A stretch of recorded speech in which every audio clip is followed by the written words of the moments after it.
Assalamualaikum warahmatullahi wabarakatuh.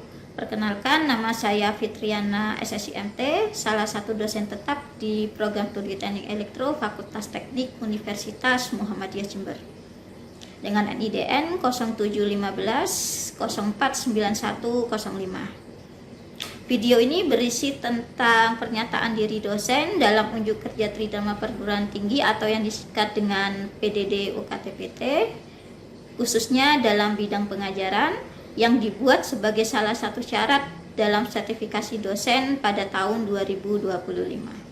Pada kesempatan ini saya akan memaparkan salah satu mata kuliah yang saya ampu pada semester genap tahun ajaran 2024-2025, yaitu mata kuliah Device Mikroelektronika. Mata kuliah Device Mikroelektronika ini merupakan mata kuliah wajib bagi mahasiswa semester 4 program Studi Teknik Elektro Universitas Muhammadiyah Jember dengan bobot 2 SKS.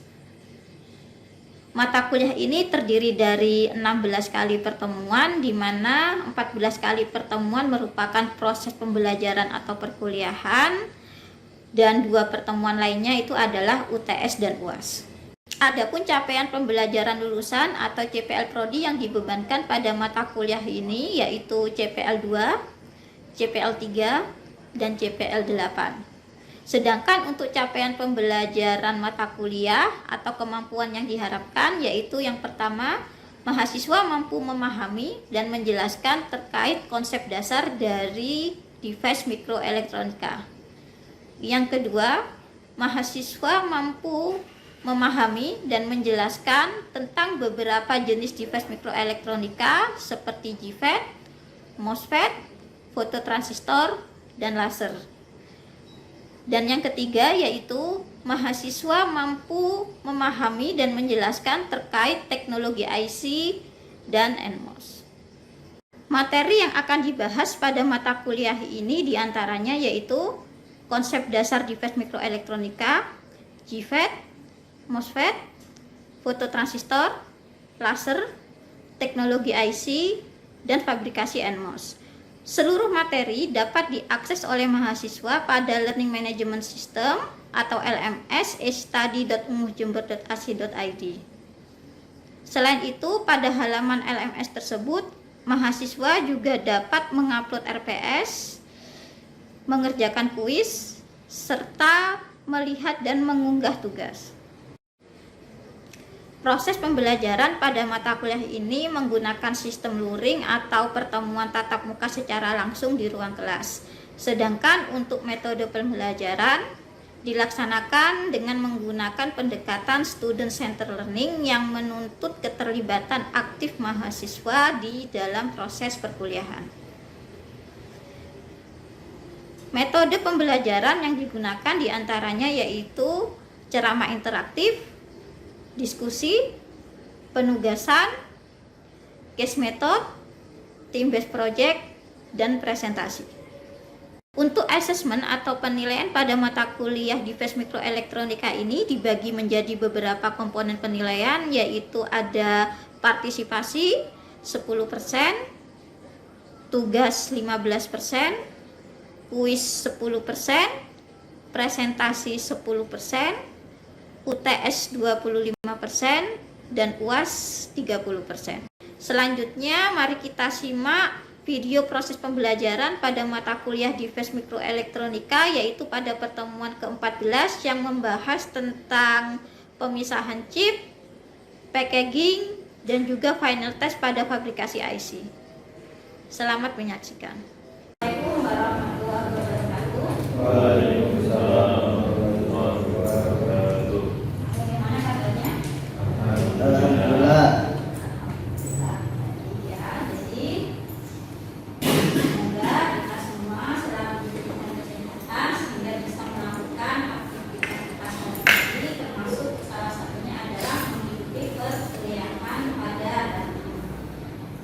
Sebelum saya memulai perkuliahan hari ini, seperti biasa, coba salah satu mahasiswa Bakir dipimpin teman-temannya untuk berdoa terlebih dahulu.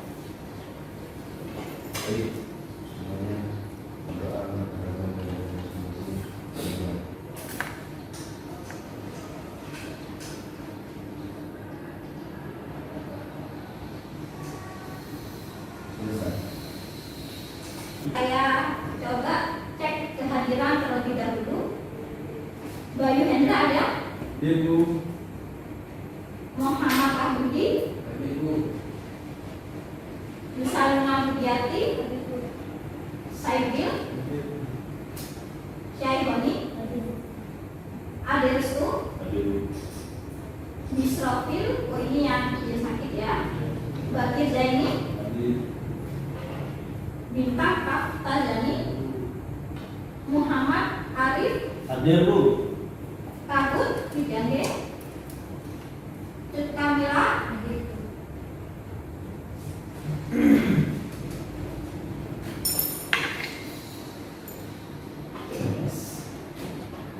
senang sekali ya hari ini bisa bertemu dengan kalian lagi, tetap di mata kuliah IPS Mikroelektronika. Nah, tentunya untuk melanjutkan pembahasan atau materi kita yang kemarin. Jadi di pertemuan sebelumnya kita sudah membahas beberapa tahapan dari fabrikasi IC. Mungkin ada yang masih ingat pada minggu sebelumnya apa yang kita bahas terkait tahapan-tahapan pada fabrikasi IC.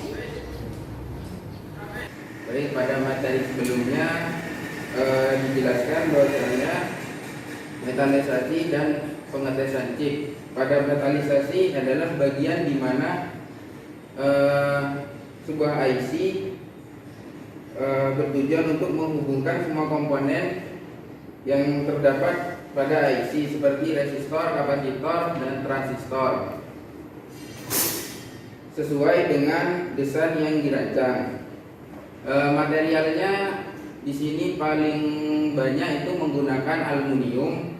Sebenarnya masih banyak lagi, ada emas, tembaga, polisikon, titanium, dan platinum, dan lain-lain. Terima kasih saudara Ibu sudah membantu teman-temannya untuk mengingat kembali apa yang kita pelajari pada pertemuan sebelumnya. Jadi benar sekali yang kita pelajari pada pertemuan sebelumnya yaitu terkait metalisasi dan pengetesan chip, di mana tahap metalisasi ini bertujuan untuk menghubungkan komponen-komponen yang ada di dalam chip IC seperti transistor, dioda, resistor, dan lain sebagainya. Nah, setelah proses metalisasi ini dilanjutkan dengan proses yang namanya pengetesan chip, di mana pengetesan chip ini berfungsi untuk mengetahui mana chip IC yang rusak, mana chip IC yang dalam kondisi bagus atau bisa digunakan. Nah, biasanya di sini untuk chip IC yang dia berwarna merah, diberi tanda kita warna merah ini, dia adalah chip IC yang dalam kondisi rusak atau tidak berfungsi dengan baik. Nah, setelah pengetesan chip ini, kita akan masuk materi pada hari ini yaitu terkait pemisahan chip dan juga di sini packaging, dilanjutkan dengan tahap final test. Oke, jadi tujuan dari perkuliahan hari ini yaitu diharapkan nantinya mahasiswa setelah mendapatkan materi terkait pemisahan chip, packaging, dan final test pada fabrikasi IC hari ini, mahasiswa itu nantinya bisa menjelaskan dan juga bisa memahami apa itu proses pemisahan chip, apa itu packaging, dan apa itu final test pada fabrikasi IC. Oke, yang pertama ini terkait pemisahan chip. Tahap akhir sebelum dilakukan pemisahan chip itu adalah tahap pengetesan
Bagaimana proses pemisahan ini bisa dilihat dari video berikut.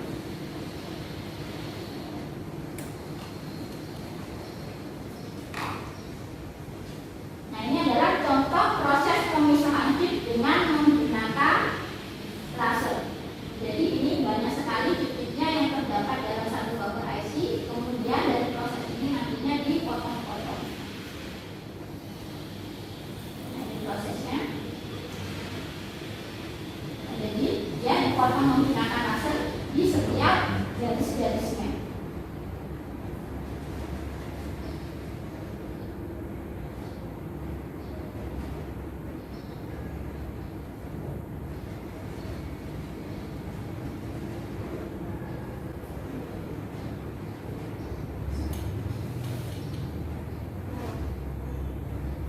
Sehingga nanti setelah dipotong-potong ini akan didapatkan satu persatuan chip IC. Oke, setelah kita mendapatkan satu persatuan chip IC atau chip IC individu ini, berikutnya itu dilakukan yang namanya proses pengemasan atau packaging. Jadi IC tadi, chip IC-nya tadi itu berikutnya dia dikemas.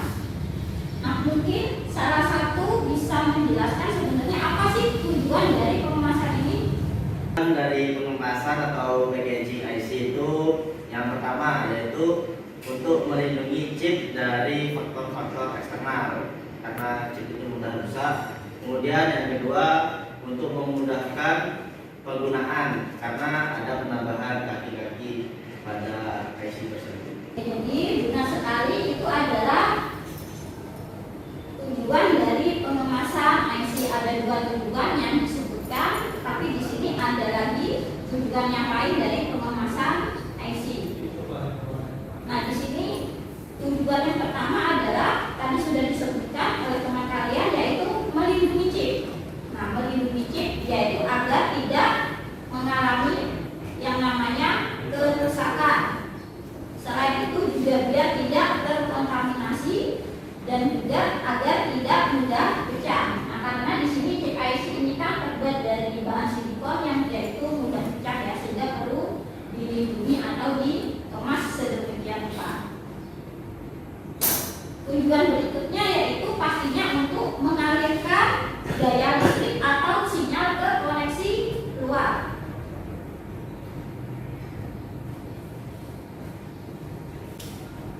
Nah, ini kan pada awalnya chip IC ini belum terhubung dengan yang namanya kaki-kaki IC. Jadi salah satu tujuan lain dari pengemasan IC ini adalah untuk menghubungkan chip IC dengan PCB atau komponen elektronika nantinya. Dan nanti ketika chip IC ini sudah terhubung ke kakinya, maka nanti akan terhubung dengan PCB-nya atau komponen-komponen yang mau dihubungkan dengan IC. Nah, ini ada satu tujuan lagi yaitu untuk menyerap panas dari chip. Nah, chip ini kan bahannya mudah sekali panas ya, sehingga agar panasnya itu tidak merusak dari chip IC-nya maka perlu diserap. Dimana penyerapannya itu salah satunya bisa menggunakan yang namanya packaging-nya.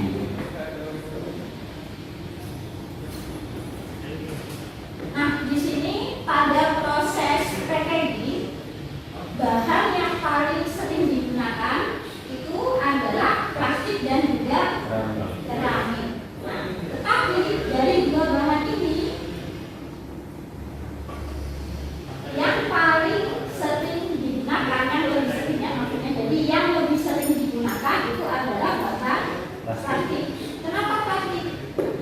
Di sini bahan plastik banyak dipakai karena memang dia memiliki harga yang murah, ringan ya, dan juga cukup kuat dan tahan panas. Sehingga nanti ketika dijalinkan maka alat yang dihasilkan itu bisa bersifat portable.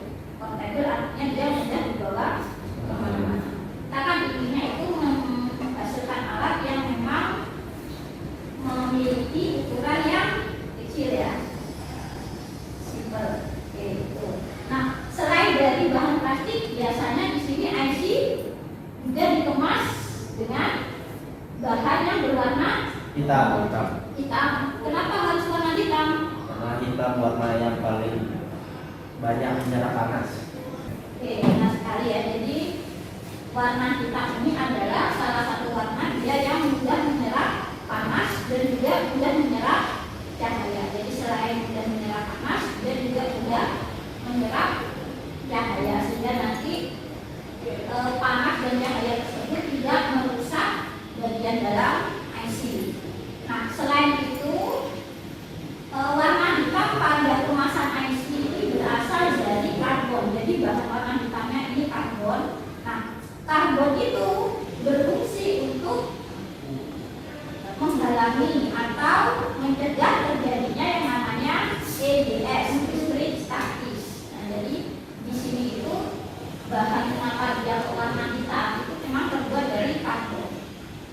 Karbonnya itu tadi untuk mencegah yang namanya EDS atau listrik statis. Sehingga nanti tidak ada lonjakan listrik statis yang terjadi pada IC.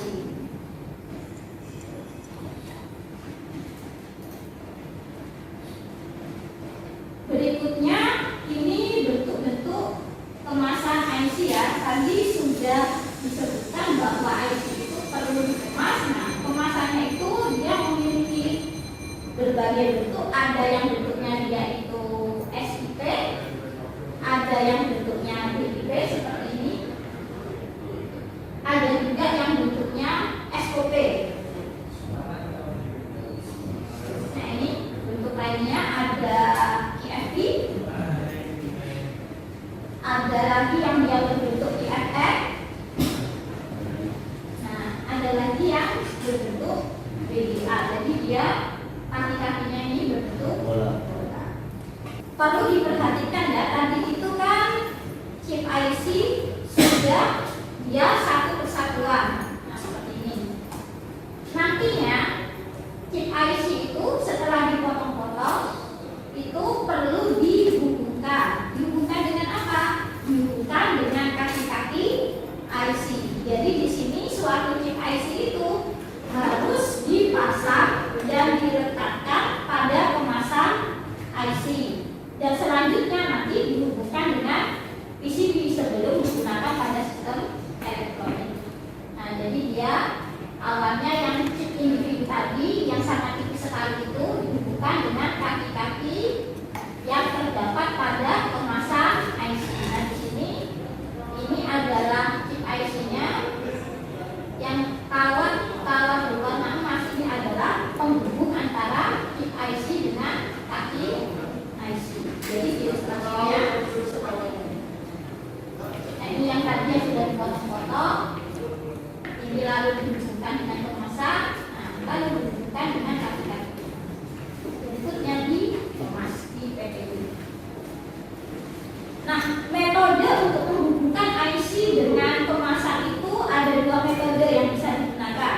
Yang pertama itu ada yang namanya metode wire bonding. Yang kedua itu ada yang namanya metode tap automatic bonding. Nah, ini yang pertama untuk metode wire bonding ini kawat yang digunakan itu biasanya terbuat dari yang namanya bahan.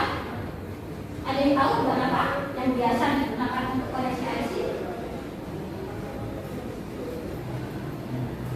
Dari bahan apa?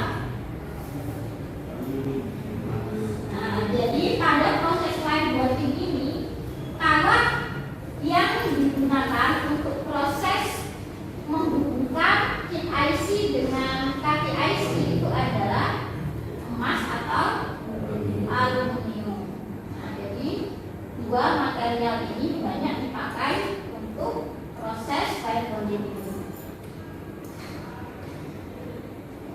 Nah, perlu diketahui juga nantinya proses wire bonding ini membutuhkan waktu yang relatif lama ya, karena memang alatnya itu nanti dipasangnya satu persatu.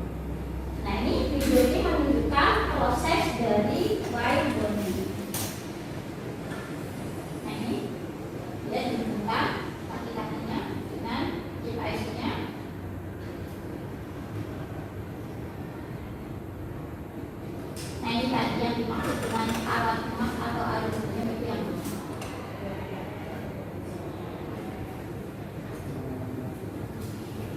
Ada lagi metode selain webbombing, yaitu metode yang namanya tag automatic bombing atau disingkat dengan tag atau TAB. Jadi nanti pada metode ini kawannya itu tidak chip IC-nya itu tidak dihubungkan satu persatu ya, tapi langsung dia dihubungkan menggunakan kaki-kaki yang sudah tercetak pada film ini. Jadi ini ada suatu film yang sudah ada cetakan kaki-kakinya. Nah, filmnya itu dia terbuat dari yang namanya pita polimer. Chip IC tersebut dikemas. Proses selanjutnya atau proses terakhir ini adalah final test atau tes akhir, di mana tes akhir ini tujuannya adalah untuk memastikan atau mengecek bahwa nantinya tidak ada perangkat yang rusak atau dia tidak berfungsi dengan baik selama proses pengemasan. Jadi takutnya pada proses pengemasan tadi itu ada kerusakan pada chip IC-nya sehingga perlu dilakukan final test ini.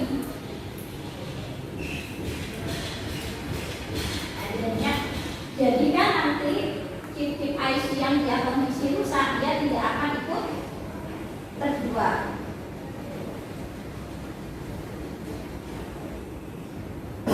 Nah, alat untuk melakukan final test pada IC yang sudah dikemas ya seperti ini. Jadi ada yang namanya automatic tester dan juga ada yang namanya handler. Nah, di sini automatic testernya ini dia berfungsi untuk mengamati hasil dari pengecekan chip IC-nya.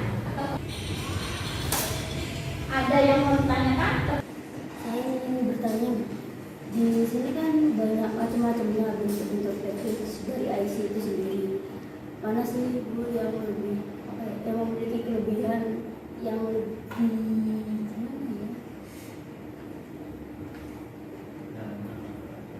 lebih mudah digunakan? Ya, di sini memang terdapat berbagai macam bentuk IC ya. Di sini bentuk-bentuknya ini yaitu memang mengalami perkembangan. Jadi memang di awal dia hanya memiliki satu garis kaki, tetapi seiring dengan kemajuan teknologi, nah berarti kan membutuhkan suatu perangkat elektronik yang dia memiliki lebih banyak koneksi. Sebagai contoh di sini kalau diperhatikan SIP itu dia hanya memiliki satu garis kaki, JIP memiliki dua garis kaki. Jika dilihat mana yang memiliki koneksi luar paling banyak, yang JIP. Begitu. Jadi ini semakin banyak kaki-kakinya, maka nantinya semakin banyak koneksinya. Nah, sehingga ketika dia lebih banyak koneksinya, maka IC ini fungsinya itu lebih kompleks. Karena fungsinya lebih kompleks, makanya untuk yang dia memiliki lebih banyak kaki akan berfungsi untuk peralatan-peralatan elektronik yang dia memang itu membutuhkan misalnya kecepatan tinggi, kerja yang lebih canggih seperti itu. Oke, selanjutnya kita akan mencoba melakukan diskusi ya. Jadi di sini silakan melakukan diskusi, bagi dulu menjadi dua kelompok. Nah, nantinya masing-masing kelompok silakan diskusikan dalam kondisi seperti apa TBA itu lebih dipilih dibandingkan dengan yang metode whiteboarding. Jadi silakan kelompoknya dibagi dua lalu diskusikan sesuai kelompoknya ini. Dari awal kan cuma apa yang di dari ini kalau mau apa yang harus direvisi ini terus mau apa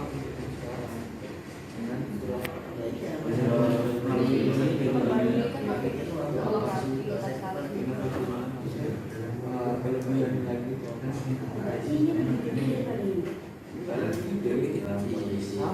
sini ya. Sekarang saya minta meminta jaga perwakilan tiap kelompok untuk menyampaikan hasil diskusinya. Ketika satu kelompok menyampaikan hasil diskusinya, tolong kelompok yang lain menyampaikan. Automate bonding lebih dipilih dibanding wire bonding. Yang pertama yaitu dalam kondisi pasaran atau dalam produksinya itu secara massal. Kenapa? Karena pada saat pasaran membutuhkan lebih banyak IC dalam waktu singkat, TAB lebih dipilih. Yang kedua, dalam keperluan produk yang sangat kecil. Jadi metode TAB ini bisa menghasilkan chip yang sangat kecil, tipis, dan fleksibel. Oke ya, tadi masing-masing kelompok sudah menyampaikan hasil dari diskusinya. Sekarang kita lanjutkan seperti biasa ya, kalau kita sudah materi, selanjutnya adalah kuis. Nah, jadi silakan di sini untuk kuis sudah saya upload di tadi. Nah, ini silakan dikerjakan dalam waktu 10 menit.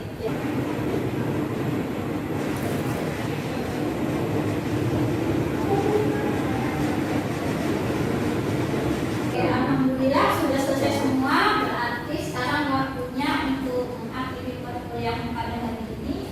Nah, tapi sebelum saya akhiri, mungkin ada pertanyaan untuk materi hari ini?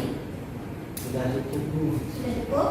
Oke, kalau memang tidak ada pertanyaan, silakan satu orang untuk sedikit menyampaikan, mengulas kembali materi apa yang telah kita pelajari pada hari ini. Oke, baik. Mengenai materi hari ini itu menjelaskan tentang pemisahan chip dari wafernya yang menggunakan laser ataupun alat yang terbuat dari diamond. Nah, setelah dipisahkan, kemudian selanjutnya ada tahap packaging atau pengemasan, yang dimana tujuan pengemasan ini untuk menghindari kerusakan pada chipnya sehingga bisa digunakan lebih stabil. Nah, setelah di packaging kemudian ada final test. Nah, di final test ini dilihat kembali apakah chip yang sudah di packaging itu berfungsi secara normal atau tidak. Nah, tujuannya itu agar tidak ada chip yang rusak saat dalam pengemasan itu sendiri. Kurang lebihnya seperti itu. Baik, terima kasih Mas Ade atas paparannya terkait materi yang kita pelajari pada hari ini. Nah, dengan selesainya paparan tadi, maka berakhir sudah untuk perkuliahan Defense Elektronika pada hari ini. Selanjutnya, di pertemuan berikutnya kita akan bahas materi terkait pembuatan atau fabrikasi dari transistor NMOS. Jadi sekian untuk perkuliahan kita hari ini. Semoga apa yang kita pelajari hari ini bisa bermanfaat bagi